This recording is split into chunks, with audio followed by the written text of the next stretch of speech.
Цус гинт өвддөггүй. Харин таны өдөр тутмын хоолтоос эхэлж байдаг. Тослог шарсан хоол ойр ойрхон идэх үед цусны ачаал нэмэгдэж удаан хугацаанд чулуу үсэх нөхцөлийг бүрдүүлдэг.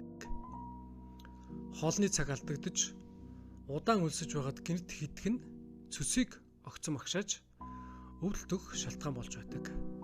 Орой хитэх нь цус амрах ёстой үед ажилуулж эхэлдэг.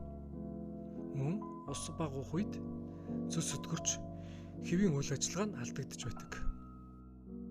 Тослог хоолны араас хит хөдөн ундаа уух нь цусны агшилтыг мөн доголдуулдаг. Ийм жижиг мэд дадлууд удаан хугацаанд цусны өвчлөлийг үүсгэх суур шалтгаан болдог юм шүү. Тиймээс хоолтонд анхаарч цөсөө эртнээс хамгаалж байгаарай.